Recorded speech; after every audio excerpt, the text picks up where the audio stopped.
vous en avez fait des problèmes. Qu'est-ce que ça veut dire La vie dans l'esprit. Là, le gars il est en train de se fondre. C'est un peu ce qui s'est passé pendant l'adoration. On tombe dessus, puis il disparaît. Donc, on va parler de la vie dans l'esprit. Seigneur, je prie avant. C'est énigmatique. On va prier ensemble. Levez-vous parce que c'est un peu. Il fait chaud quand même. Vous savez, Seigneur, on va partager la parole de Dieu. Vous savez qu'est-ce qui se passe avec la parole de Dieu? C'est la même chose. Ça va être chaud, mais quand même, la parole va nous donner la vie rouge. Bon, Seigneur, nous prions ensemble pendant que la parole révèle que qui est Jésus, bien son nom. Qu'est-ce que ça veut dire, Saint-Esprit? Prends ta place maintenant. Seigneur, qui vraiment retire toute la préconception de qui tu es, Saint-Esprit. Il y a une révélation fraîche, il y a une révélation de qui tu es. On vient comme des enfants pour apprendre à sauver de la présence de Dieu. Vraiment, je prie que le feu de Dieu brûle dans cette famille, Seigneur. Et nous déclarons que chaque parole, Seigneur, qui va se libérer cet après-midi, prend son effet dans chacun de nous, selon nos besoins, Seigneur. Tu sais pourquoi tu as partagé ces messages aujourd'hui, mais qu'on ne sort pas comme on a rentré, Seigneur. Soit vraiment un avant et une après, une révélation qu'on apprend plus de toi, de la personne du Saint-Esprit à travers Jésus et notre Abba Père.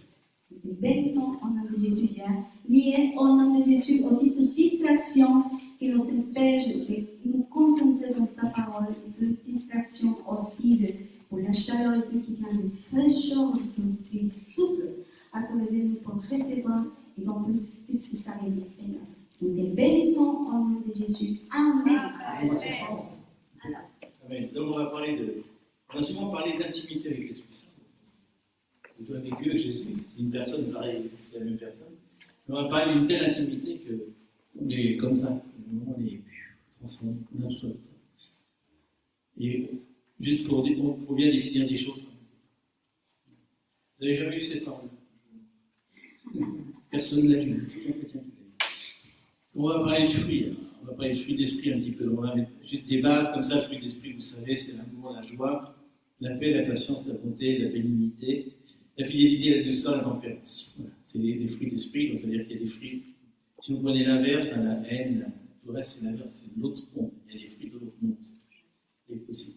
Donc, on va parler d'une série d'intimité avec le Saint-Esprit. Et comme c'est le Saint-Esprit qui donne ces fruits-là, ces fruits d'esprit, ça veut dire que la véritable intimité avec le Saint-Esprit va nous faire porter des fruits.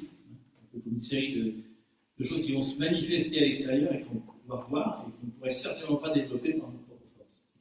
Ni par force, ni par puissance, mais par mon esprit. Donc, on pourrait essayer de dire je suis un chrétien, mais je n'ai pas l'intimité avec le Saint-Esprit, mais je vais montrer l'amour, la joie, la patience, mais par mes propres forces.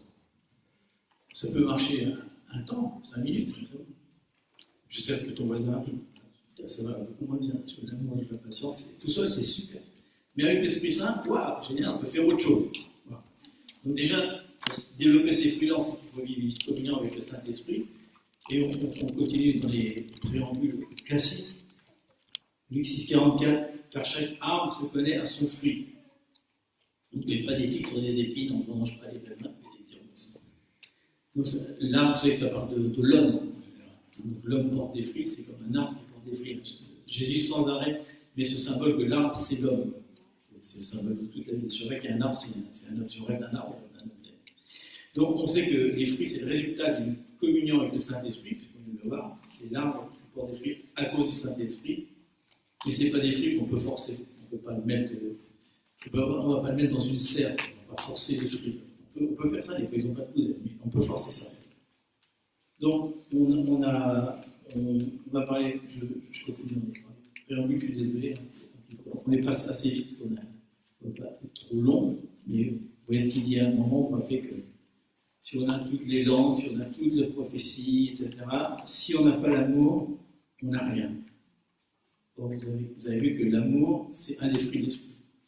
C'est-à-dire, il ne dit pas c'est les fruits de l'esprit, c'est le fruit de l'esprit. Le fruit de l'esprit, c'est l'amour.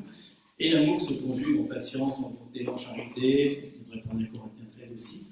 Mais ça veut dire que si on a toutes les prophéties, toutes les langues, c'est-à-dire qu'on n'a pas le fruit de l'esprit qui est l'amour, ça ne sert à rien, puisqu'il dit qu'après les prophéties vont disparaître, tout va arrêter, quand Jésus revient, ils vont disparaître complètement, la seule chose qui va rester, c'est lui, Jésus, donc l'amour.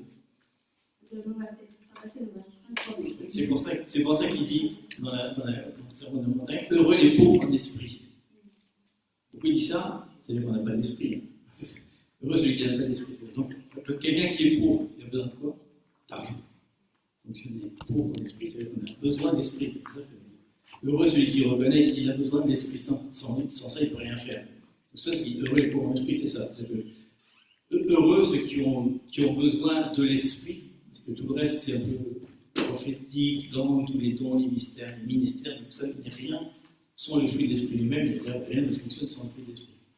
Donc, on va parler un petit peu de la vie dans l'esprit. Comment on peut vivre une vie dans l'esprit? Je n'ai pas dit une vie avec l'esprit, une vie en intimité avec l'esprit, mais comment le petit bonhomme qu'on a vu au départ, là, l'esprit rentre en lui, et il y a une transformation qui fait qu'à un moment, on va le voir, on peut disparaître là-dedans. Quotidien, on va citer 3 d'un seul coup. Je parle de la vie dans l'esprit. Donc, Romains 8, Galates, toujours Paul. Il n'y a donc maintenant aucune condamnation pour ceux qui sont en Jésus, qui marchent non selon la chair, mais selon l'esprit. Non, mais ça, pourquoi c'est pas intéressant? Il parle du salut. On n'est plus condamné, on n'a plus le diable peut rien contre nous parce qu'on a déjà un avocat. Et le Saint-Esprit, c'est notre avocat aussi, c'est dans lequel on court. Mais il dit aussi, c'est pas tout d'être sauvé, mais après il faut marcher selon l'Esprit. Et on dit, je vais trop vite.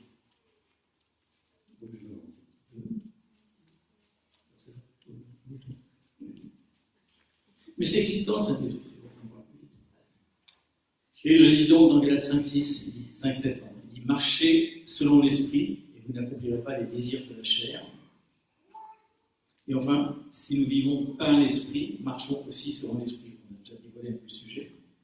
C'est pas tout d'être rempli par l'Esprit, il faut aussi marcher dans l'Esprit. On va après, on va développer un peu tout ça, ce que ça veut dire de marcher.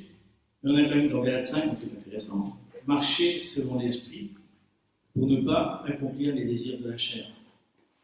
Les désirs de la chair, c'est tout ce qui s'oppose à Dieu, c'est toute la rébellion, c'est tous les mauvais fruits qu'on n'a pas envie de porter, toutes les épines dans nos vies, et on n'a pas envie de ça. Alors, peut-être au début, quand on joue, on dit « oh, c'est pas grave », mais après, on sait que c'est pas terrible dans notre vie. Donc il nous dit que si on marche dans l'esprit, on n'accomplit pas les désirs de la chair. Parce que la première chose qu'on a en nous, c'est la chair. Un jour, non, mais pour l'instant, on a tous des désirs de la chair en premier. C'est la première chose qui vient. Chaque fois qu'il se passe quelque chose dans la vie, la chair réagit en premier. Il y a un moment où on finit par lutter, mais ce à quoi on donne du plaisir, on lui donne du pouvoir.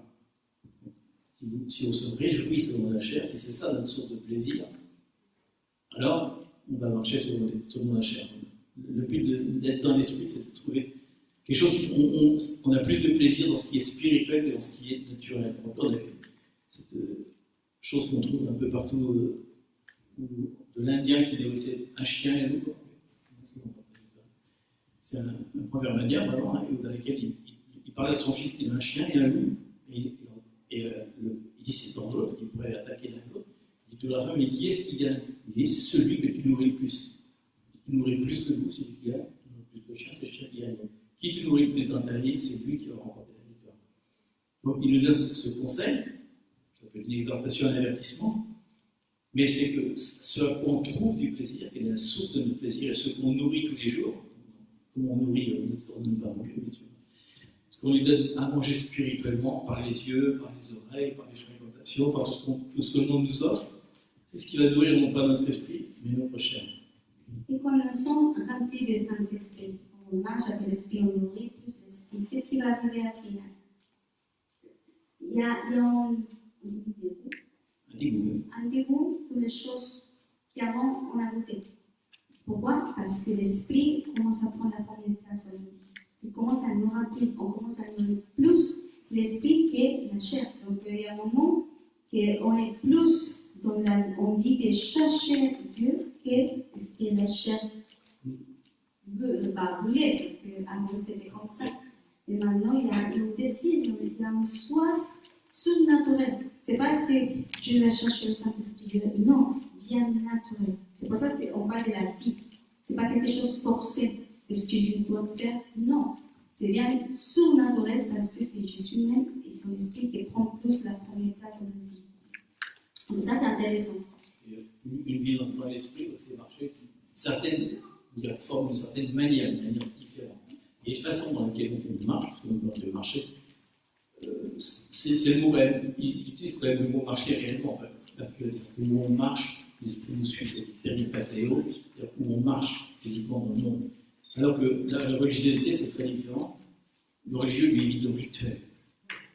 Il ne vit pas d'une vie dans l'esprit. Il y a des rituels qu'il accomplit et il se sent spirituel. Il dit ça aux pharisiens, ils se mettent au coin des rues pour prier. Les petits jeunes, ils le montrent expressément en pensant que c'est très spirituel. Mais non, ils ne sont pas dans l'esprit, ils sont dans la chair. Ils sont juste des rituels. Donc, c'est le fils. On dit, quand on est fils de Dieu, on a une vie selon l'esprit. Donc il y a deux choses, sans arrêt. Il dit toujours, Paul, soyez remplis du Saint-Esprit. Il dit que tous les matins, il faut aller à la source et se remplir à nouveau du Saint-Esprit.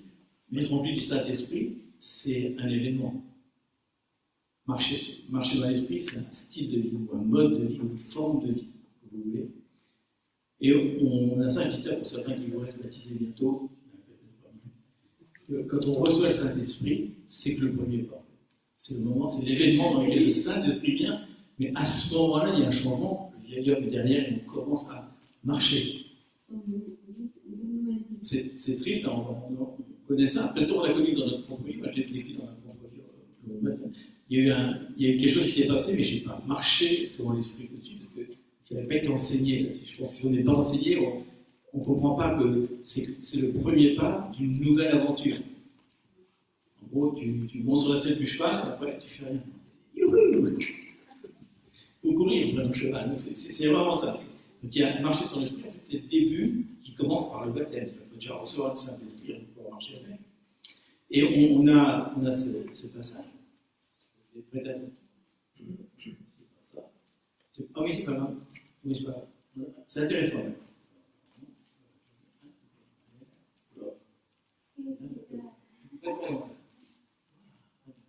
Oui, Jérémie disait ça. J'ai recueilli des paroles et je les ai dévorées. Les paroles ont fait la joie et l'allégresse de mon cœur. L'esprit, c'est quelque chose qu'on embrasse, qu'on mange à l'intérieur et qui nous produit une transformation. Donc, je repasse à Jean 1,32. Jean rendit ce témoignage, Jésus se baptisait, justement. Il dit, j'ai vu l'Esprit de Dieu descendre du ciel comme une colombe, la forme qu'il a pris, et s'arrêter sur lui. Il est resté sur Jésus, en fait. Il dit ça, j'ai eu le baptême, mais le baptême, c'était le début de quelque chose qui est resté sur lui. Il dit pas ensuite que la colombe est repartie. Il a reçu l'Esprit, il a marché tout de suite selon l'Esprit, et c'est ce qui se passe dans la réalité, puisqu'après, il marche selon l'Esprit à partir de ce moment-là. Donc, ce qu'on voit justement, c'est qu'une fois qu'on est rempli de l'Esprit, l'Esprit rentre en nous, il faut apprendre à être conduit par lui. Si on marche, c'est lui le guide, c'est lui qui nous conduit, qui nous pousse, qui nous attire. Donc on doit être comment dire, saisi par le Saint-Esprit, guidé par le Saint-Esprit, mu par le Saint-Esprit, dirigé par le Saint-Esprit. Il y a cette notion de mouvement. On ne reste pas statique. C'est-à-dire que le Saint-Esprit, c'est une vie de puissance, c'est une vie d'avancement. Il dit à un moment, l'Esprit de Dieu, c'est un mouvement. Et qui est le mouvement? Donc, qu'est-ce qui fait de nous, en fait, des enfants de Dieu, contrairement à ce qu'on pourrait penser? C'est la première chose qu'on pourrait dire. Qu'est-ce qui fait de nous l'enfant de Dieu? Je crois en Jésus. Et pas du tout, parce qu'il dit que les démons aussi croient en Jésus. Ils n'ont pas de problème avec ceux qui croient, ils ont peur. Ouais. C'est être conduit par l'Esprit. C'est ça qui est important. C'est pas croire en quelque chose, c'est bien, mais si on croit en quelque chose et qu'on ne met pas en application, là, l'effet est zéro. Je crois en effet que la gravité existe. Et tu te jettes dans la fenêtre. Là, tu vas expérimenter. La gravité existe, mais tu l'as expérimenté. Tu ne pas. Moi, tu peux croire en quelque chose, mais tu ne l'as pas expérimenté. D'ailleurs, Newton, il faisait ça. Il croyait la gravité. Bien joué, comme Newton. qui retombe en bas. Voilà, c'est la preuve de la gravité. Donc, le Saint-Esprit, c'est un petit peu ça. On a une révélation du Saint-Esprit, mais tant qu'on ne bouge pas par le Saint-Esprit, on ne voit pas vraiment ni la manifestation qui produit des fruits, etc. Donc, c'est pas suffisant de croire, c'est de vivre l'expérience avec le Saint-Esprit. C'est ça le plus important. Parce que je dis, bon, je crois, comme on a dit tout à l'heure. Mais justement, c'est important de nous poser la question, plutôt, entre nous, individuellement. Oui, je crois, mais est-ce que je me laisse conduire par le Saint-Esprit? Est-ce que le Saint-Esprit me conduit? Est-ce que je lui demande des choses à lui? Est-ce que je demande des conseils? Est-ce que vraiment je marche, je sais ce qu'il dit, parce que c'est pas de dire, Seigneur, fais ta volonté. Est-ce que je lui demande sa volonté? Est-ce que j'ai vraiment envie d'être rempli de lui? Ou simplement je reste dans le premier point, je crois, donc je marche, mais je crois. Mais je n'ai pas expérimenté le Saint-Esprit. Alors, je mon assistant. En fait, je crois au Saint-Esprit. On est d'accord? Je crois au Saint-Esprit. Ça, c'est le mot. En fait, c'est ça le Saint-Esprit. On va expliquer quand même. On va faire une petite expérimentation. Une supposition. Parce qu'il y a une forme. La parole dit qu'ils nous sont l'image de Dieu. On dit nous sommes faits à l'image de Dieu. Ils nous sont faits, exactement. Comme un gant est fait à l'image de l'humain. Exactement. Quand ils font une main, c'est qu'ils ont des modèles quand même pour faire chaque pour faire les tailles. Ils prennent une main artificielle, ils créent ensuite un gant. C'est pour ça que moi, j'ai un main petit, donc c'est bizarre. Même si je essaie avec le reste. Donc, ça veut dire que vraiment, chaque personne, c'est vraiment la même image, c'est la même stature, exactement le modèle qui a besoin de chacun de nous. On va expliquer un petit peu plus. À un moment, Jésus il donne une pièce en fait, pour le piéger en disant une pièce de César. Est-ce que je dois payer les impôts? Et il dit, Jésus, il ne faut pas se faire lapider tout de suite. Il dit, donne à César ce qui est à César. Donc il dit que, qu'est-ce qu'il y a marqué sur la pierre? Il y a marqué César. Donc, donne-le à César. Donc il dit que l'image qui est imprimée sur quelque chose, ça représente en fait à qui il appartient. Donc, exactement pareil pour le nom. Donc on pourrait dire qu'on a l'image de Dieu. Vous savez que on a l'image de Dieu. Pourquoi? Parce que si vous regardez la parole, on va détailler, vous regardez, il dit qu'on a des yeux, parce que Dieu a des yeux. Il dit les yeux de Dieu, pas pour la terre. On a des narines, il y a dans un psaume, la fumée sortait de ses narines. On a des oreilles, il entend le cri des justes, par exemple. Des mains, il y a vraiment le nom de tous les justes écrit dans la paume de sa main, parce qu'il dit qu'il peut même mesurer l'océan avec sa main. Grosse main. Il a des mains, il a des pieds, il y a vraiment la terre et le marchepied. Donc si on est créé à l'image de Dieu, pourquoi on a tant d'organes comme ça en nous, des mains, des pieds, des organes? Parce que c'est la même chose que Dieu, parce qu'on est fait à l'image de Dieu. Même s'il y a une partie symbolique, allégorique, peut-être pas des pieds exactement comme nous, mais ça veut dire qu'il marche, qu'il se déplace pour voir la fonction. Donc ça veut dire que le maximum que peut avoir le fonctionnement de quelque chose qui a été créé. Parce que ça, c'est la création de quelque chose pour un but. C'est quand la chose elle est alignée avec la raison pour laquelle elle a été créée. Jusqu'à ce que le gant soit mis dans la main. Il était pourtant à l'image de la main, mais il n'avait pas d'intérêt parce qu'il n'était pas sur la main. Ça va aller tout. Et le gant maintenant vraiment prend son but de sa création. Parce que si on regarde le gant comme ça, c'est bon. On peut utiliser comme on nettoyer. À l'époque, on faisait. On duel. On donne les t-shirts. Mais au début, c'est pas créé pour ça. Oui aussi. Mais le gant, c'est créé pour la main. Donc, et le moment qu'il met sa main en ce moment, là, vraiment, il a plein de son doute. Donc quand l'esprit nous prend parce qu'on est à notre pleine puissance ou comment dire, fonctionnalité pour laquelle on a été créé. Donc on peut faire bien sûr plein de choses avec un gant pour lequel il n'a pas été créé. C'est ce que fait l'ennemi d'ailleurs. Il peut utiliser la chose pour laquelle il a été créé pour plein d'autres choses qui n'ont pas été prévues. Et nous, on a été créés pour être remplis par l'Esprit Saint comme le gant avec la main. Donc ça veut dire qu'il faut quand même vivre tous les jours là-dedans. D'ailleurs, si elle lève la main vers le haut, qu'est-ce que vous voyez? Est-ce que vous voyez la main? Est-ce que vous voyez le gant? On ne voit plus la main. Mais il y a un effet quand même. Je dois lever la main, et je suis caché avec l'esprit, mais qu'est-ce qui voit en nous le reflet du gant? Et on est caché en Christ. Ce que tu ne vois pas, c'est on voit à Jésus. Si on fait l'effet que le gant, c'est Jésus. Donc il y a une partie à nous, et c'est un reflet de lui. Et donc nous, on prend vraiment le but de nos vies une fois on est rempli du Saint-Esprit. C'est pour ça que ce n'est pas la même chose de dire oui, l'Esprit de Dieu est là, je crois en lui et tout, à vraiment nous posséder. L'Esprit de Dieu nous possède. On peut dire qu'il y a des esprits démoniaques qui possèdent les personnes. Mais il y a l'Esprit de Dieu qui peut nous posséder. Ça veut dire qu'il prend toute la place de nous, absolument tout. Et après, on peut faire plein de choses avec lui. Mais on est en lui. C'est la différence. Le design, c'est celui-là.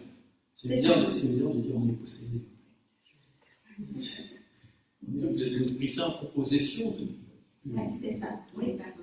Et quand on n'est pas dans le bon design, on se remplit d'autres choses. C'est intéressant aussi de voir que malgré tout, souvent on met le gant quand même. Hein. Souvent, c'est quand même assez simple. On met le gant. En tout cas, le jour du culte, on met le gant, puis quand on sort de la salle, on commence à retirer. Non. Ici, Je suis dans le monde maintenant, j'ai besoin du gant. Quand on sort. Le truc, c'est qu'il faut le garder, le gant, il ne faut pas l'enlever à la sortie. On voit des fois les gants, ils sortent. Il y a aussi, on n'a pas parlé de ça, il y a une taille, on ne va pas mettre un gant trop petit.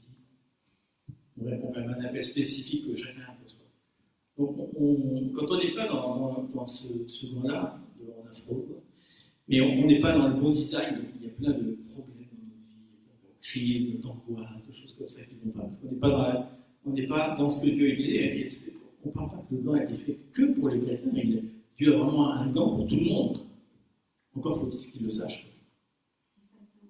C'est pour tout le monde. Tout le monde a un appel. Dieu a un appel pour tout le monde. Il a un but pour tout le monde. Juste que les gens, ils ne veulent pas mettre le gant ou ils ne le voient pas. Ou, je sais pas. Ils n'ont pas la connaissance. Donc, on sait ce qu'il fait. Est-ce que c'est important? En plus, tous les gants ont 5 doigts. On peut pas mettre. C'est intéressant de rappeler qu'on a dit 5 doigts, on rappelle les 5 fruits de l'esprit aussi. Les 5 ministères, pardon, les 5 dons. C'est intéressant parce que. Non, les 5 ministères. Donc, il faut que tous les gants, tous les doigts aient un gant. On ne voit pas un gant avec un doigt, c'est bizarre. On a parlé cette semaine des 3 qui sont un peu faibles entre nous. Si je fais ça, c'est parce qu'on a la possibilité qu'il y a 2. On peut dire que le gant n'est pas dans le service complet. C'est-à-dire qu'il y a 2, mais c'est compliqué de faire si on n'est pas complet dans les doigts. Donc c'est pour ça que c'est très important de prendre la forme de ce que Dieu nous a donné, d'accomplir chacun de nous, le but que Dieu a prévu pour chacun de nous, pour sa création. Il y a un but pour chacun de nous depuis l'éternité, parce que la parole le dit dans le psaume. Depuis l'éternité, Dieu a pensé à nous. Donc si on est là ici, c'est parce que Dieu nous a pris. Et Dieu nous a convoqués aujourd'hui pour un rendez-vous pour dire, vous savez, un plan, vous savez, un but. Déjà, la première chose, c'est que Dieu sait d'aider. C'est réjoui avec nous, avec sa présence, parce que nous sommes créés pour lui, simplement. Mais il voulait vraiment donner ça, le bon, remplir-nous de sa présence. C'est pour ça que la parole dit que tous les jours on doit se remplir de Saint-Esprit. Le Saint-Esprit, ça veut dire qu'il faut faire tous les jours. C'est pas aujourd'hui, c'est ce qu'on dit. Maintenant, on a senti la présence du Seigneur. C'est bien. Waouh, je suis sortie d'ici. Alléluia. Alléluia, rempli du Seigneur. Mais quelques heures après, je commence vraiment à continuer tout à l'heure. On parle de ces choses, je ne veux pas. C'est vraiment tous les jours. on va voir vraiment le fruit dans nos vies, sa transformation, et surtout qu'il y a des promesses.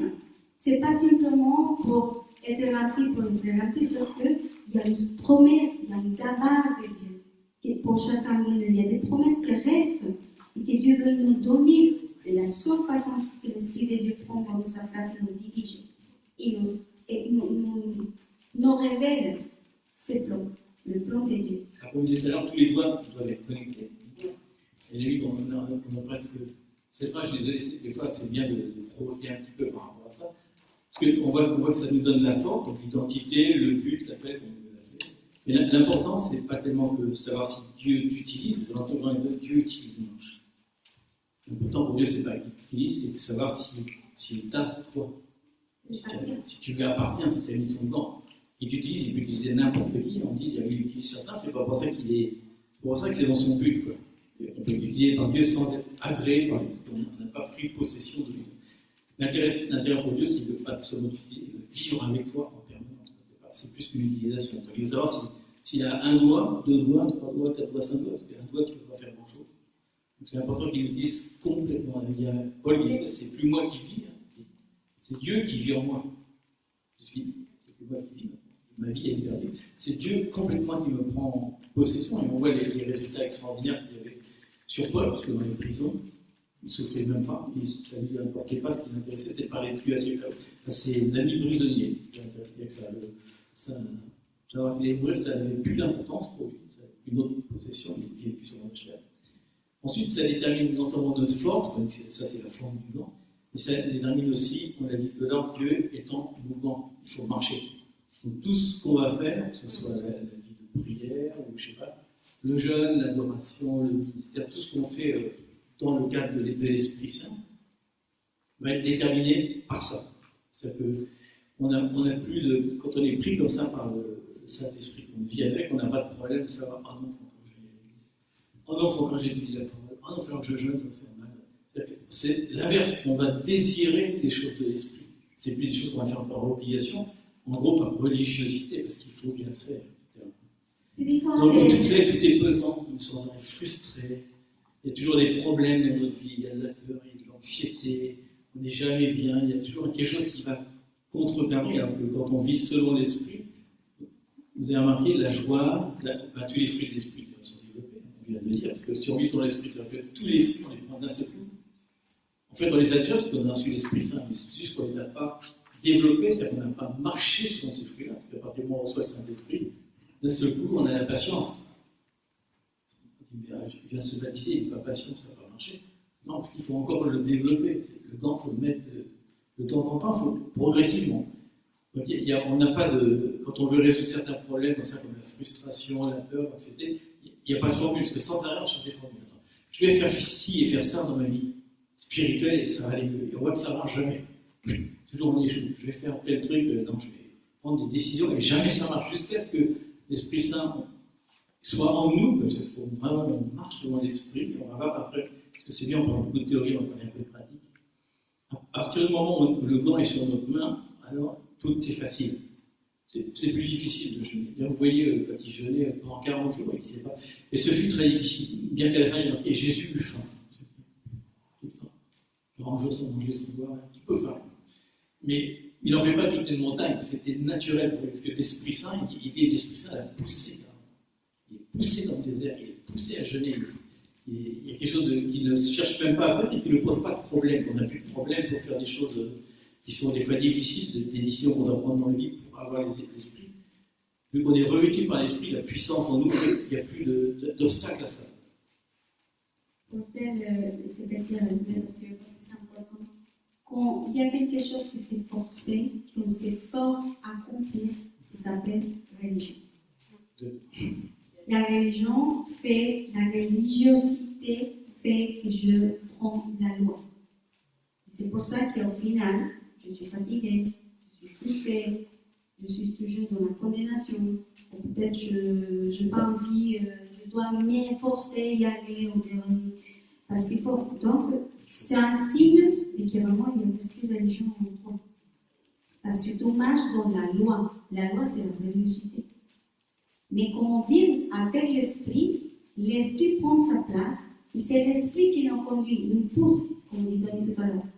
Pourquoi? Parce que l'esprit de Dieu, il prend tout que lui a dit, il nous amène à la révélation, il nous donne la joie. C'est lui, c'est pas forcément avec notre force. Sauf que je dois céder mon cœur, ma vie, afin qu'il prenne comme sa place. Et donc, quand lui est là, c'est lui qui nous fait remplir de joie et mieux de la difficulté. Qui au lieu d'être vraiment dans la peur aussi, je connais mon Dieu. Il y a quelque chose qui se passe à l'intérieur, même si ce sont des choses difficiles. Je ne sais pas si vous avez vécu ça. Il y a des moments qui vraiment c'est tellement difficile. Je dis pourquoi je ne vais pas dans la peur ou dans l'anxiété. Il y a une paix surnaturelle. Et le conflit est énorme. Et une personne à l'extérieur peut dire mais pourquoi tu as la paix? Si le problème est tellement grand, et tu as la paix. Pourquoi tu as la paix? Justement parce que l'Esprit de Dieu a pris la place. Et c'est ça la vie de l'Esprit. Le troisième point, on devient un. Exactement. Donc là, c'est parce qu'il me manque quelque chose. Ça veut dire une relation avec le Saint-Esprit. Céder mon corps, céder ma vie et donner plus à lui. Donc c'est bien pas, c'est pas forcé de venir avec le Seigneur pour le chercher, pour lire la parole, pour écouter l'adoration, ou pour le chercher simplement dans la prière, ou simplement pour faire quelque chose que Dieu nous a demandé, ou une assignation précise que Dieu nous a donnée, on va le faire avec la joie. Même si on est fatigué, on est dans la fatigue, même si on est fatigué, il y a quelque chose de surnaturel qui sort dans nous, qui fait qu'on fasse quelque chose. Et c'est pour ça, c'est des signes qui vraiment, c'est l'Esprit de Dieu qui habite en nous. Donc c'est des petites choses qu'on va vraiment chercher et envie, vraiment. Si on n'est pas dedans, il n'y a pas de condamnation. C'est se poser la question qui nous possède. Si on devient un avec lui. L'intérêt par l'expression, on a vu Galate, on a plutôt les fruits de l'esprit.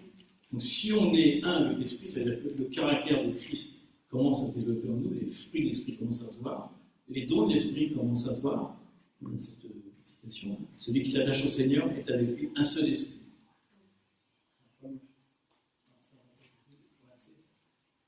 Celui qui s'attache au Seigneur est avec lui un seul esprit, c'est dans Corinthiens 6, 17.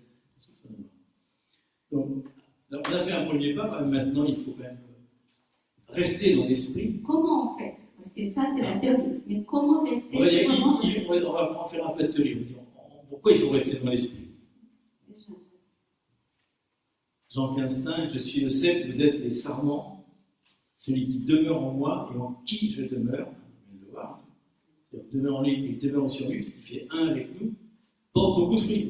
Il vient de dire exactement ce qu'on a dit, car sans moi vous ne pouvez rien faire. Donc le mot demeurer, c'est un mot grec classique, c'est méno. Ça se laisse rappeler. Et ça veut dire demeurer, mais c'est particulier, ça veut dire demeurer de façon continue. Ça veut dire aussi, c'est un peu l'indépendant, mais ça veut dire aussi ne pas se séparer de quelque chose. Ça veut dire aussi séjourner dans une maison. Séjourner, mais ça veut dire aussi survivre en cas de difficulté. C'est fou, hein, c'est le même mot, méno en grec, ça veut dire ça. Et un mot très fort, parce que 120 fois, Jésus va l'utiliser. Demeurer, abide en anglais. Donc, on sait que celui qui demeure en lui porte du fruit. Donc, on sait, on parle de ça tout à l'heure, des fois dans notre vie, il y a des. Si on regardait le livre de notre vie, on sait que la vie de notre vie est écrite, on aimerait bien le prendre puis déchirer quelques passages, quelques pages. Non, c'est pas. Mais on ne peut pas. Pourquoi j'ai vécu ça? Le Seigneur ne le permet pas, justement, parce que c'est un peu comme quand on a une blessure, on est guéri, mais c'est bien de garder une trace pour se rappeler qu'on était blessé. Donc il fait ça parce qu'il veut nous rappeler qu'on n'oublie pas d'où on est sorti. Et quand on regarde ça en arrière, même si c'est pas bien de regarder en arrière, on dit ah là là, quand je ne le connaissais pas, hein, quand je ne connaissais pas Dieu, oh là là, j'étais pas terrible quand même. Les pauvres qui m'ont connu, et je les connaissais encore, c'est mes parents. Ils voient la différence, je veux dire, ils voient une grosse différence en moi. Et donc, on ne doit pas oublier par où on est sorti. Mais ce n'est pas une condamnation, c'est juste que nous motiver, de savoir que quand on est séparé de lui, en effet, on ne peut rien faire. Et quand on est séparé de lui, on n'a rien fait. On a perdu notre temps. Et c'est ça que ça veut dire, en fait, pauvre en esprit. C'est qu'on a besoin, on sait qu'on a besoin de lui, parce que sinon, on peut pas, on n'a pas envie de retourner en arrière. C'est un autre, on dit pas qu'il n'y a pas de retour en arrière. C'est la pire des choses qu'on peut faire quand on est avec le Seigneur, c'est de retourner en arrière. On a une autre citation, peut-être pas la prendre en entier. Très bien. On aime bien ça. Il dit, gardez-vous des faux prophètes, et le mot faux, c'est le mot pseudo, un pseudo qui se fait passer pour quelqu'un d'autre. Ils viennent à vous en vêtements de brebis, en dedans ce sont des loups ravisseurs, et qu'est-ce qu'il dit dedans? Vous les reconnaîtrez à leurs fruits. Il continue à parler des trucs avec des épines, etc., qu'un bon arbre ne peut pas porter de mauvais fruits, un mauvais arbre ne peut pas porter de bons fruits, c'est ce qu'il dit. Et il termine par là, cette phrase la plus intéressante, c'est donc à leurs fruits que vous les reconnaîtrez. Ce qu'il dit, c'est que le fruit que porte l'arbre nous permet de savoir si on est des pseudo-chrétiens, des pseudo-prophètes, ou des pseudo-spirituels. Si on ne porte pas de fruits, le fruit, vous rappelez, l'amour, la joie, la patience, la dignité, la bienveillance, etc. Si on ne porte pas de fruits, je peux que je vais porter tout ça en même temps, ça veut dire qu'on est des pseudos, on est des faux, on est des imposteurs. On n'a pas envie d'être des imposteurs. Donc, il le dit, il y a deux dimensions. Hein. Il y a deux dimensions pour demeurer. Hein. On va voir ça. Deux dimensions pour demeurer dans le fruit. On va faire un peu de botanique. On va parler de la chose la plus importante, quand même, c'est la partie interne. Si vous avez des plantes, vous savez qu'il y a deux choses qui sont importantes pour une plante, c'est les racines, mais aussi l'endroit où vous le plantez. On appelle ça l'exosystème, on appelle ça. Le système interne de l'exosystème. Donc on peut avoir de très bonnes racines, mais si tu mets un arbre méditerranéen à l'ombre et trop arrosé, il a besoin d'être dans la sécheresse, dans la rocaille, exposé au vent. Donc il a besoin des deux choses. Mais la racine profonde, c'est la racine, c'est ce qui est profond, c'est ce qui est intérieur. Et on sait aussi que vous vous rappelez que le vent dans les arbres, qui fait bouger les arbres, c'est ça qui leur permet de développer leurs racines. C'est le mouvement qui crée, parce que plus on tire sur les racines, plus elles veulent s'étendre. Donc c'est-à-dire que dans les moments de difficulté, des tests, c'est ce que dit la parole dans beaucoup de passages, la racine va se fortifier encore plus. Dans la guerre spirituelle, dans l'épreuve, dans les difficultés, dans tout ce qu'on passe, les choses sont fortifiées. On a plus de résistance. On sait quelqu'un qui avait une vie dorée dans son enfance, il a toujours eu tout, je ne sais pas si vous connaissez, au moindre difficulté, il s'est fait. Quand il est passé dans la difficulté, on sait qu'il y en a parmi nous qui passent des difficultés assez fortes en ce moment, leurs racines sont en train d'être fortifiées. Et quand ils vont se lever, ils seront très résistants, donc il n'y a plus rien qui pourra les atteindre quand tu es passé par des épreuves. Comme ça, on sait où vont nos racines.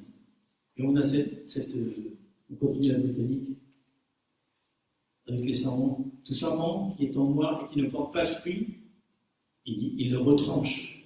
Mais tout sarment qui porte du fruit, donc là c'est pas de fruit, retranché. Mais si tu portes du fruit, il faut l'émonder pour qu'il porte encore plus de fruits.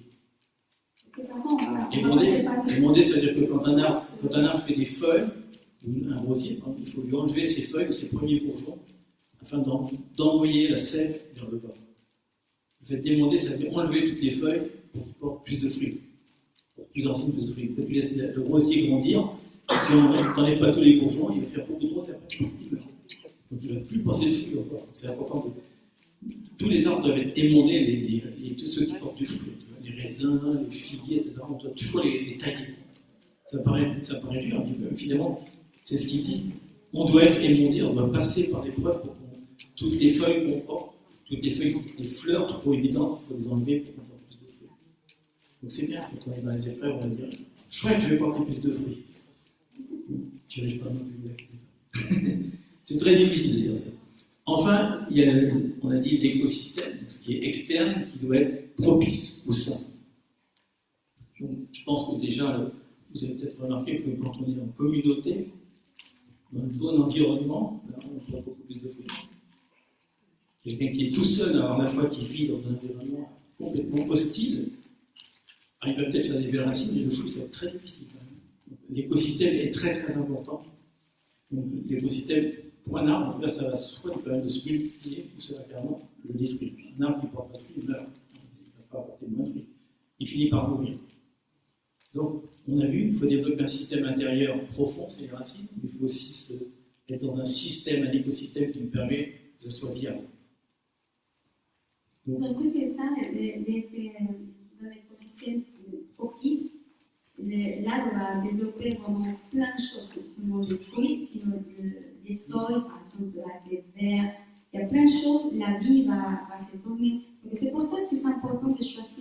l'environnement où nous sommes. Mais qu'est-ce qui se passe quand j'ai les bons racines, parce qu'on traverse des difficultés, mais il y a quelque chose, là, on parle de l'arbre produit, il y a l'hiver, par exemple, produit des forces dans les racines. Et nous, quand on traverse des preuves, il y a quelque chose qui se développe en nous. Et c'est comme on est toujours dans la guerre spirituelle. Ça veut dire que l'ennemi, elle est toujours là. Elle ne s'arrête pas. Mais si on développe une vie dans l'esprit, le Seigneur toujours va nous dire des choses avant. Donc on développe une vie dans l'esprit. Ça veut dire qu'on est dans le mouvement de son esprit qui nous fait enraciner en lui et trouver sa parole, la direction, la réponse. Mais parce qu'on est actif. Et là, on fait la même chose dans la racine. On ne bouge pas parce qu'on sait où on est planté. Donc ça, on fait la parabole avec l'arbre, mais certainement passe de la même façon avec un arbre, mais c'est nous. Il va intervenir un peu plus pratique. On a cette phrase aussi qui parle de fortifier, je parle de l'écosystème, de l'endosystème. Il dit qu'il vous donne selon la richesse de l'homme d'être puissamment fortifié par son esprit dans l'homme intérieur. Et que c'est à l'intérieur qu'on doit être fortifié. Donc on va avoir quelques choses un peu plus pratiques, mais on pourrait développer pendant très très longtemps. Déjà, il faut chercher comme un réveil. En nous-mêmes. En nous-mêmes. Un réveil extérieur, c'est bien, c'est bip, bip, ça sonne, et souvent le réveil, c'est marqué, on tape dessus, on est à réveil. Là, c'est ça ce que je voulais dire tout à l'heure. On est dans l'environnement. On est bon. On est dans l'écosystème. Mais qu'est-ce qui se passe quand on est tout seul? Il n'y a pas d'écosystème autour de nous. Le pasteur qui tout à l'heure, on a dit, l'arbre, elle va mourir. Ou on crée l'écosystème. Je l'appelle, apprendre à monter la tente au milieu des déserts. Parce que c'est facile qu'on est ensemble. Et si on est tout seul, comment on vit ça? Donc il y a des points précis, je sens, comment maintenir vraiment sa vie de l'esprit, même si on est tout seul. On parle dans le physique. C'est pas spirituel. Une chose qui est quand même intéressante, c'est qu'est-ce qu'on écoute des constats déjà? Parce que pour rappeler l'esprit, on a dit tout à l'heure, on a des yeux, des oreilles, tous les organes intérieurs. Il y en a qui parlent aussi, mais ils reçoivent moins, mais les autres. Donc, est-ce qu'on écoute des constats? C'est la première source de. Est-ce qu'on écoute de l'adoration ou est-ce qu'on écoute les nouvelles du monde? Qui sont mauvaises du pays. On a cette citation. Garde de bon dépôt par le Saint-Esprit qui habite en nous. Donc, c'est-à-dire qu'il faut prendre soin, il faut garder, mais il faut aussi alimenter, il ne faut pas laisser s'éteindre le Saint-Esprit. Donc, quelles sont les choses que l'on pratique dans notre tente, dans le désert? Dans la tente, on peut se plaindre, on peut adorer le Seigneur, c'est pareil. Donc, quelles sont les choses qu'on fait rentrer à l'intérieur de notre écosystème? Ça, c'est facile, c'est nous-mêmes, c'est notre propre décision. D'écouter soit les nouvelles du monde, soit les nouvelles du ciel, soit on dit souvent que ça marche en anglais, soit de lire son email, le mec on a à genoux, son email, c'est pas la chose. Donc si on commence à prier le matin, essayez demain, vous levez, vous priez avant d'écouter quoi que ce soit, et vous remerciez le Seigneur. Ta vie, elle est complètement différente. Au tel point que d'ici une semaine, tu vas te lever à 6h du matin au lieu de 7h, tu dis oui, je vais faire une heure, c'est mieux. Plus tu vas passer du temps avec ça, plus ta journée va être transformée. C'est vrai. Dans le monde courant, on dit il s'est levé du mauvais pied. On va dire il s'est levé avec le mauvais esprit. Mais ça fait partie des choses pratiques qu'on peut faire. On va dire qu'est-ce qui est religieux? Peut-être ça peut paraître religieux pour certains. Parce que si on n'a pas compris ce que c'est que la vie de l'esprit, ça peut devenir. On va dire je vais écouter de la louange, mais comme un rituel. On le fait parce que je viens de dire qu'il faut le faire. Mais ça ne vient pas du cœur, ce n'est pas l'esprit qui vous dit qu'il faut le faire. Dans ce cas-là, en effet, si vous faites ça dans cet esprit-là, en disant si je fais ça, je vais me sentir mieux, c'est comme utiliser carrément l'adoration pour être bien. Alors, l'adoration, c'est pour adorer Dieu. Donc le cœur n'est pas tant que devant. Même si vous écoutez de l'adoration tous les matins, ça ne va pas fonctionner non plus. D'abord, ça c'est une décision par force et par puissance, et pas par l'esprit, donc ça ne va pas tenir longtemps. Donc ensuite, on peut influencer tout l'écosystème autour de nous par la foi, par l'adoration, on l'a dit tout à l'heure, et avoir une espèce de focus sur les promesses qu'on a reçues, sur les prophéties qu'on a reçues. Sur les paroles qu'on a eues et qui sont pas. On l'a dit, hein, souvent avec Janine, la foi, c'est ce qu'on ne voit pas encore. Donc il y a des choses qu'on a reçues, on sait qu'elles vont venir. Des fois, quand on est jeune, on a reçu une promesse. Un jour, tu vas te marier. C'est même nos parents qui nous disent. Un jour, tu vas te marier, tu vas avoir des enfants. Moi, je ne sais pas pourquoi on dit ça. Tu vas voir ce que c'est d'avoir des enfants. En gros, on sait qu'on va se marier, qu'on va avoir des enfants. Mais c'est marrant parce que dans le monde naturel, on ne pourrait pas y croire. Non, je n'y crois pas. Du coup, on ne se prépare pas du tout. On ne cherche pas de travail, on ne prend pas soin de son corps, on n'y croit pas. À partir du moment où il y a une promesse en toi, alors je ne prends pas d'avoir des enfants, si peut-être d'avoir des enfants spirituels. Non, si c'est pas ça, mais il y a une promesse en nous qu'un jour Dieu, j'allais dire, va nous utiliser. Non, un jour Dieu va prendre possession de nous, qui va nous utiliser à cause de ça. Et on a beaucoup de recommandations qui viennent de Timothée, parce que c'est un des exemples de discipulat le plus fort. Là. Et c'est pourquoi je t'exhorte à ranimer le don de Dieu qui est reçu par l'imposition de mes mains. Le don, il faut tous les jours le ranimer, le ressusciter, je sais pas, lui souffler dessus, je sais pas, comme les braises qui vont s'éteindre. Donc ça fait partie de l'environnement. Troisième chose, et je pense que ça me paraît évident, et encore ils vont nous dire religieux, il faut s'entourer de personnes qui maintiennent le feu allumé. Ça, c'est important. Il y a un proverbe qui dit, dis-moi avec qui tu traînes, je te dirai qui tu es. Si vous ne l'avez pas expérimenté, moi je l'ai expérimenté dans mes patients. Hein. Tous ceux qui vont. J'en ai tellement des patients qui ont été en prison. Tu vois, avec qui ils ont entraîné. Et si vous voyez, ils ressortent, ils retraînent avec la même personne et ils y retournent. Ils n'ont pas compris qu'à un moment, il faut séparer. Il y a quelque chose qu'il faut séparer. Les mauvaises relations corrompent les bonnes mœurs, il est dit dans un proverbe. Et c'est important que. Ça, c'est autre chose. Mais il faut aussi s'entourer de personnes qui t'aident à maintenir ton feu. Mais si tu traînes avec des personnes qui sont comme ça, je veux dire spirituel, c'est encore très religieux, mais malgré tout, c'est ce qu'on veut dire. Les personnes qui vivent selon l'esprit, c'est ça le disciple, en tant que disciple. Quand tu fais des disciples, si tu vis selon l'esprit, il va vivre selon l'esprit. On dit souvent, on partage ce qu'on dit, mais on enseigne ce qu'on dit, mais on partage qui on est. C'est plus important que le disciple, quand il te voit dans ta vie, il marche dans l'esprit. Quand il dit, il fait ce qu'il dit. Il n'est pas différent. Donc c'est important d'être entouré avec des personnes qui vont nous maintenir allumés. Qu'est-ce qu'a fait Paul avec les mots? C'est exactement ça. Ensuite, il faut rester connecté. D'être connecté avec des sources de croissance spirituelle. Il y en a, hein, il y a un livre qui est vachement bien qui s'appelle la Bible. Vous avez déjà lu, c'est vachement bien. Il y a plein de paroles, c'est très marrant. Mais on peut aussi lire d'autres livres qui parlent autour de la vie. Si on a un discernement, c'est pas mal. Si on n'a pas de discernement, ça ne va pas vous maintenir allumé. Il y a des conférences, il y a des dévotionnels, il y a tout ce qu'il faut maintenant. Il y a quelque chose. Donc on peut nourrir son intérieur avec de la musique, avec des enseignements, avec le jeûne, avec la prière. Il y a plein de choses qu'on peut faire pour nourrir cette vie selon l'esprit. Donc, attention aux personnes. Connecter à des sources, c'est important. Connecter à Dieu, c'est encore plus important, bien sûr. Et enfin, garder nos yeux fixés sur ce que Dieu a prévu pour nous. On sait qu'il a prévu pour nous. Il y a des choses qu'on sait que Dieu va faire, mais on se dit, mais pourquoi il ne le fait pas maintenant? Il y a un temps de croissance, il y a un temps d'émontage, il y a un temps de fortification intérieure, c'est comme dit tout à l'heure. On doit apprendre, et c'est notre prière aujourd'hui, à discerner, où on se trouve, notre âme, on se trouve en ce moment.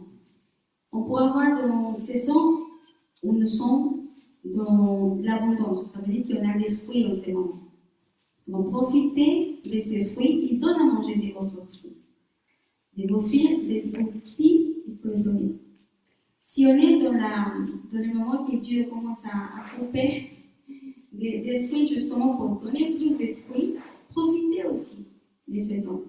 Parce que chaque station, c'est important dans nos vies. Des fois, on peut rater. On peut rater quelque chose qui travaille en nous parce qu'on a envie d'autres choses qu'on n'a pas. Donc, on ne profite pas vraiment de la saison où on se trouve. Parce que pour chaque saison on marche, il y a un apprentissage, il y a un développement, croissance dans nos vies spirituelles et naturelles. Et en plus, on développe des armes spirituelles pour notre combat. Et on combat tous les jours jusqu'à Jésus revient. Mais on ne va pas se fixer dans le combat. Il faut fixer ce que Dieu est en train de nous dire, en train de préparer nos vies, en train de comment il va nous préparer parce que nous sommes sa flèche à lui. On lui appartient.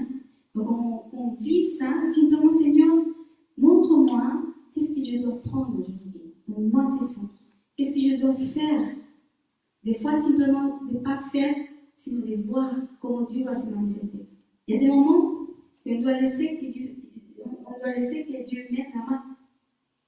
Pourquoi? Parce que des fois, même si on force quelque chose, c'est impossible. On ne peut pas. Seulement Dieu peut faire. Je pensais à ça aujourd'hui. Mais il y a quelque chose dans ces mois. On parle des mois, des 4e mois. C'est presque un autre sujet, mais pas.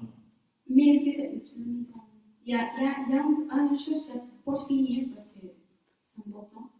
Vous vous rappelez qu'on avait dit au début que chaque mois, on allait faire une perspective du mois biblique qui apparaît. Donc, depuis hier, c'est le 4e mois. On est dans le 4e mois. Et la Bible nous parle justement du 4e mois. Qu'est-ce qu'il parle du 4e mois dans la Bible? Il parle que c'est le moment dans l'histoire, c'est pas que le moment où Moïse a cassé la table de la loi. Comme ça. Ouais, il a cassé les tables de la loi. Et pourquoi il a fait ça? Parce qu'ils ont fait des boucles d'or. Un bout d'or. Donc on parle de l'idolâtrie, parce qu'ils sont avec l'idolâtrie. C'est au 4e mois. Ça. Mais c'est le moment que Dieu avait dit que ces peuples ne rentrent pas dans la promesse parce qu'il y a eu l'idolâtrie, donc c'est fini. Aussi, à ce moment, c'est quand le Nabucodonosor. C'est Nabucodonosor. C'est pas en français? Non, je dis bien. Nabucodonosor. Et la rentrée de la muraille de Jérusalem. C'était le 17e du 4e mois. Oui. Donc ça c'est intéressant parce qu'il y avait quoi? Il y avait des fissures dans la muraille. Donc ils sont rentrés, ils ont pris Jérusalem. C'est-à-dire qu'il n'a pas fait un trou dans le mur, il a vu qu'il y avait des fissures dans la muraille, il dit je dois rentrer par là, c'est plus facile.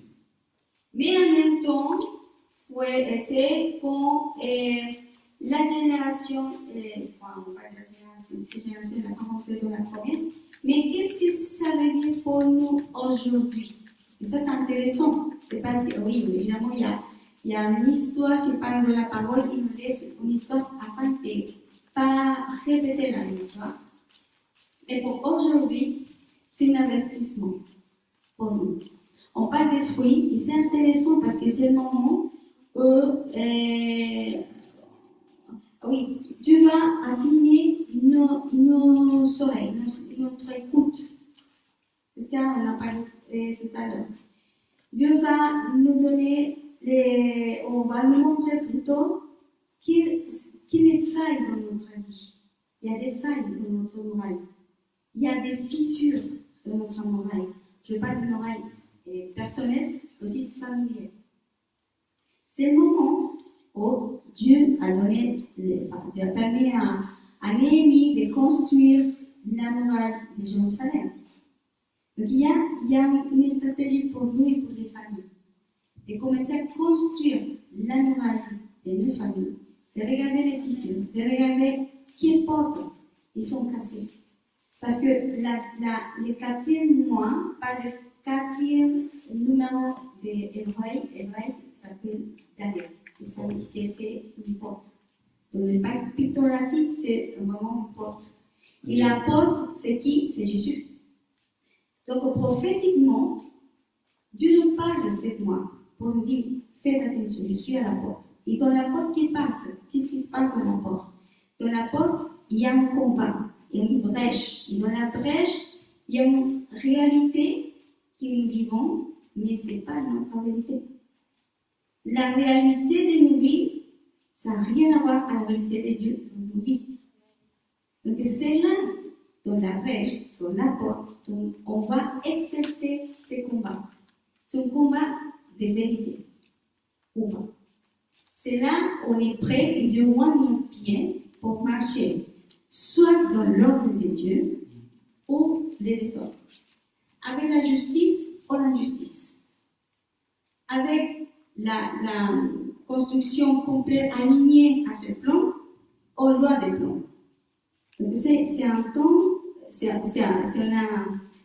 une porte clé, c'est un passage clé pour nous de préparation pour les familles. Pour les familles, on parle de familles. Donc ça c'est intéressant pour nous tous en ce moment. Et on sent vraiment qu'il y a des attaques sur la famille. Sur la famille, sur le travail, sur la personne. Mais aussi, en même temps, on va passer la preuve de la mission que Dieu nous a donnée, individuellement et en tant que famille. On passe la preuve. Ça veut dire qu'une fois on passe pour ces mouvements de Dieu, en ces moments qui passent, est-ce qu'on est clair de ce qu'on va faire, de ce que Dieu nous a montré, on est sûr, ou quelque chose ça va pas. C'est comme si on va construire, Dieu nous a donné un plan, et il y en a fait les stops. Je ne sais pas si vous savez. Il y a quelque chose à construire, on s'est dit on y va, et il faut voir tout. Et on va dans la vision ou le but que Dieu nous a donné. Mais Néhémie nous enseigne que chaque fois qu'elle commençait à construire, elle regardait la construction.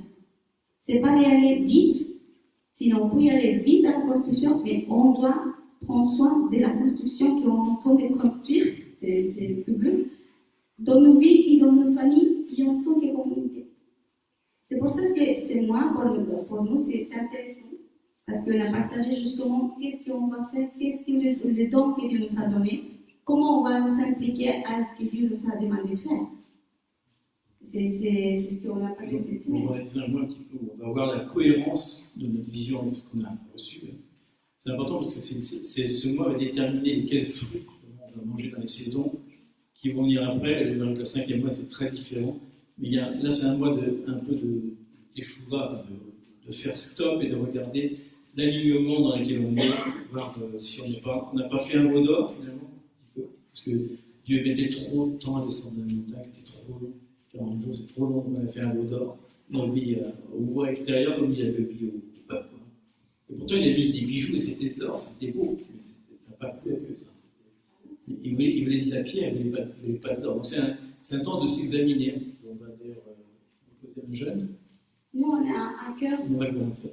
Parce qu'on se prépare, justement, en tant que communauté, on se prépare pour le mouvement de son esprit maintenant. Pour tout ce qu'on va mettre en place, tout ce que vous savez partager avec ce qu'on a parlé mardi et que vous savez déjà envoyé à Fanny. Mais aujourd'hui, vraiment, prends votre temps en tant que famille, pas le Seigneur. Demande au Seigneur, demande-le, si votre muraille spirituelle et en tant que famille est bien, elle est ferme, il n'y a pas de fissures, elle est claire, les portes, s'il y a la construction d'une muraille ou pas, peut-être qu'on n'a pas construit une muraille de protection. Pourquoi? Parce qu'on est en plein de l'ordre d'accouchement. On voit les nouvelles dans le monde, ce qui se passe dans toutes les nations. On est vraiment dans Matthieu 24. Il y a tellement de rumeurs aujourd'hui. C'est pour ça que c'est un avertissement. On parle de fond et la vérité. Si on ne comprend pas ce qu'il y a des choses qui vont venir, on va commencer à écouter la pollution de tout ce qui parle aujourd'hui.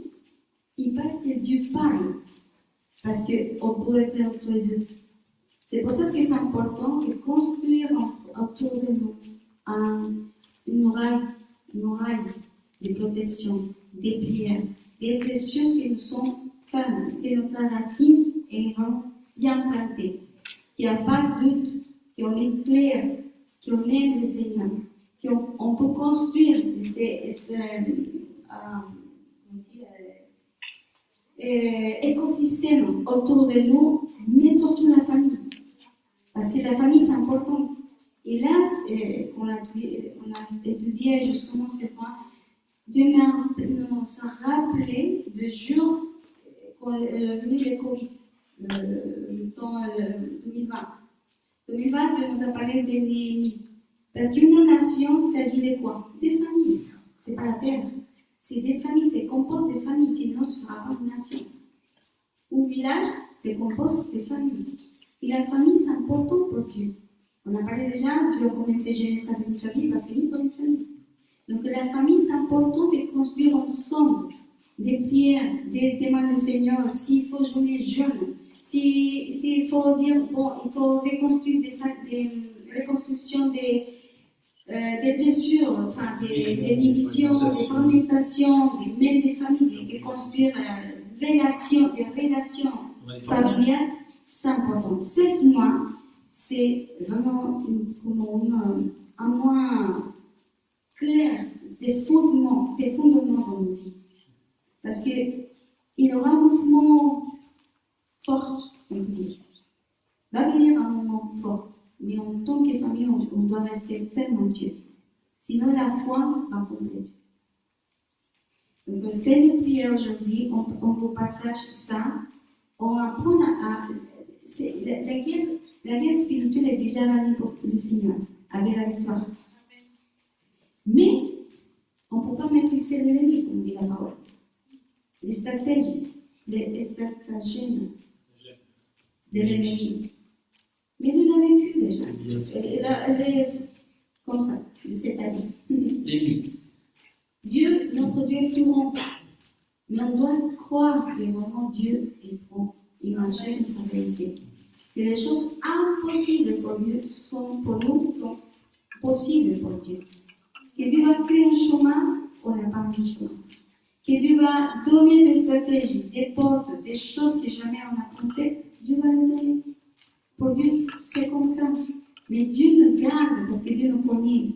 Dieu veut simplement préparer nos cœurs. C'est une histoire de cœur, simplement. Et le Saint-Esprit, de vivre vraiment, pas comme le vent qu'on le laisse comme ça, sinon vraiment laisser imprégner. Pour le doute que le Seigneur nous a donné pour cette fois, pour cet temps qu'on soit ici. On est là, on est rempli de son esprit, et on va marcher avec la foi, on va marcher comme une famille, on va créer vraiment de ces mouvements où la présence du Seigneur prend la première place dans nos familles. Commence à adorer ensemble, commence à prier ensemble, commence à dire Seigneur, donne-nous les stratégies, donne-nous les désirs de nos cœurs. Pas de façon religieuse, sinon de façon dans la vie de l'esprit. Est-ce que vous êtes d'accord? Oui. Yes. Donc, on va prier ensemble, vraiment, et on va demander, c'est le Saint-Esprit qui nous remplit de lui, mais surtout que lui nous aide. Et ces paroles qu'aujourd'hui on a partagées, c'est bien paroles religieuses. Vraiment, nous prions que vous puissiez vraiment expérimenter la vie de l'esprit. C'est important de vivre. C'est pas pareil quand nous on raconte l'histoire à que vous vivez ça. La vie de l'esprit est vraiment une aventure merveilleuse. C'est la plénitude de la vie, malgré tout ce qui se passe sur la terre. On sait que Dieu est avec nous parce que Dieu le dit. Du coup, on va accomplir sa parole. Pas importe ce qu'on voit, pas importe la circonstance que nous vivons en ce moment. Merci Seigneur parce que tu es en train de faire quelque chose. Les choses impossibles du monde, en Dieu sont toutes possibles, Seigneur. Montre derrière de la circonstance que nous vivons, montre-nous, Seigneur, ces choses cachées qu'on doit prendre, Seigneur. Merci parce que tu es en train vraiment de nous donner plus de fruits dans nos vies, Seigneur. C'est ça nous prions au nom de Jésus, Seigneur. Tu as dit, Seigneur, que ta parole ne revient pas vite, ça va produire de l'effet. On va vraiment te prier, Seigneur, que l'effet que tu vas faire soit instantané, Seigneur. Que chacun puisse saisir, Seigneur, par l'Esprit, qu'on marche selon l'Esprit, Seigneur. Qu'on puisse, Seigneur, nourrir cet animal, c'est-à-dire qui doit être supérieur aux autres, c'est la vie. C'est-à-dire que c'est une vie animale, c'est cette vie de l'Esprit qui vie en nous, c'est-à-dire il y a une vie qui a été ensoufflée, comment? Dans le corps, par l'Esprit. C'est l'Esprit lui-même au début qui avait soufflé en nous, qui a fait qu'Adam puisse vivre, partir de la terre. Et on veut revenir à ce design original, Seigneur, que vous avez été créé pour dominer, Seigneur, pour soumettre, Seigneur, pour marcher, Seigneur. On fait marcher et garder, Seigneur. Et ce design, maintenant que le temps arrive à la fin, Seigneur, va se répéter, Seigneur. On va de nouveau être avec toi pour marcher et diriger, Seigneur, et que tu nous trouves vraiment remplis de foi, mais surtout remplis de l'Esprit, Seigneur. Je te prie, Seigneur, pour tous mes frères et sœurs, tous ceux qui écoutent maintenant, Seigneur, ce message, qu'ils puissent être vraiment des arbres qui portent du fruit, Seigneur, en abondance, et que dans leur entourage, Seigneur, dans leur travail, Seigneur, dans leur maison, Seigneur, dans la rue, Seigneur, dans les restaurants, dans les supermarchés, Seigneur, les gens puissent voir ton image, Seigneur, puissent voir le gant et non plus la main qui se lève, Seigneur. Merci, Seigneur, de nous aider à étendre la main vers les autres, justement, et que cette main soit remplie par le gant de l'Esprit, Seigneur. Merci, Seigneur. Vraiment, remplis-nous et aide-nous à marcher et à demeurer, Seigneur. On ne veut pas s'éloigner une seule seconde, Seigneur. Et s'il y a certains, peut-être, qui va leur rappeler des images de leur passé, Seigneur, où ils vivaient sans l'Esprit, peut-être c'est parce que tu veux leur remontrer, Seigneur, le film de leur vie, Seigneur, qu'ils voient que sans toi, ils ne pouvaient rien faire. Et c'est encore pareil, ils ne peuvent toujours rien faire sans toi, Seigneur. À partir de maintenant, Seigneur, on veut dépendre 100% de toi, Seigneur. Pas 99,89, mais 100% de toi, Seigneur. Qu'il n'y ait rien, Seigneur, de l'ennemi, Seigneur, qui puisse avoir quelque chose à nous, c'est ce que disait Jésus ici. Tu n'as rien avec moi. Il n'y a rien avec nous, Seigneur, dans ce monde-là. On vit dans ce monde, on n'est pas de ce monde, Seigneur. Tu l'as déjà vaincu, Seigneur. On est déjà dans la victoire, Seigneur. Le gant est déjà prêt pour chacun, Seigneur. Alors prends possession de nos vies, Seigneur. Maintenant, Seigneur, on te le demande. Au nom de Jésus. Amen. Et Amen. Et Amen.